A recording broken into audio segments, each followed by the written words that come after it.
Fala galera, professor Wagner Araújo aqui com vocês do canal Hora Exata. Aula de hoje, operações com frações, divisão, simples, tá? Bem simples, assim como na multiplicação. Então olha só, qual é a regra?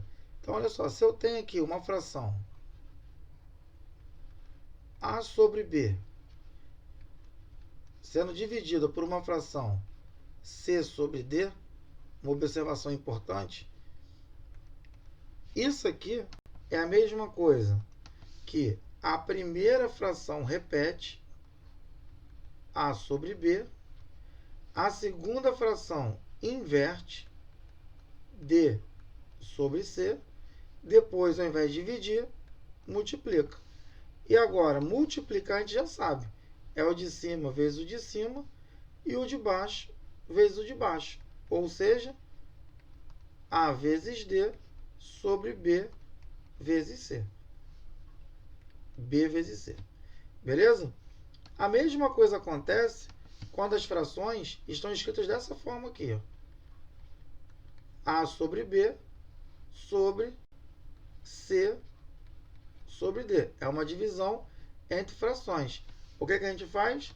A primeira a gente repete. Olha lá, A sobre B.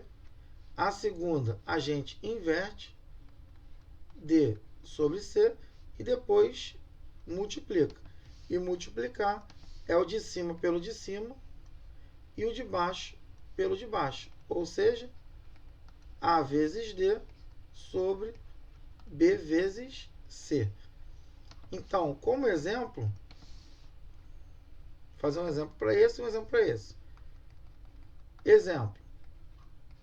3 sobre 4 dividido para 2 sobre 5.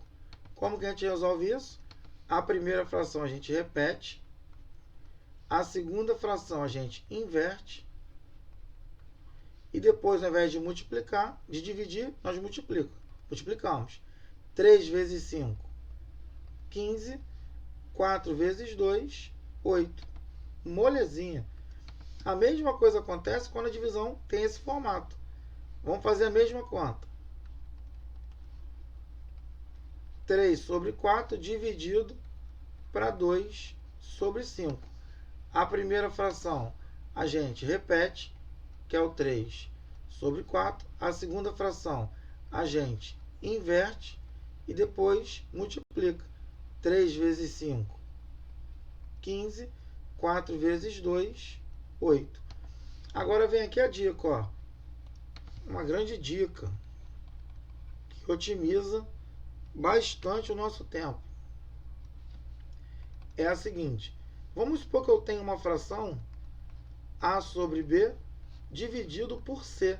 Tá vendo? Embaixo não é uma fração, é apenas um número qualquer. Então, para resolver isso aqui, basta pegar o número de baixo e multiplicar pelo número de cima. Ou seja, A sobre B vezes C. Deixa eu apagar aqui, que ficou feio. B vezes C. Exemplo.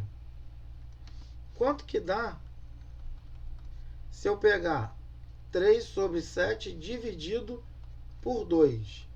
Isso aqui vai dar, basta multiplicar o número de baixo por esse cara aqui. Então a resposta vai ser 3 sobre 14, que é 2 vezes 7. Valeu? Então espero que vocês tenham gostado da aula. Se tiver ficado qualquer tipo de dúvida, manda para mim nos comentários, que eu vou ter o prazer de estar respondendo a vocês. Valeu? Um grande abraço aí do professor Wagner e até um próximo vídeo.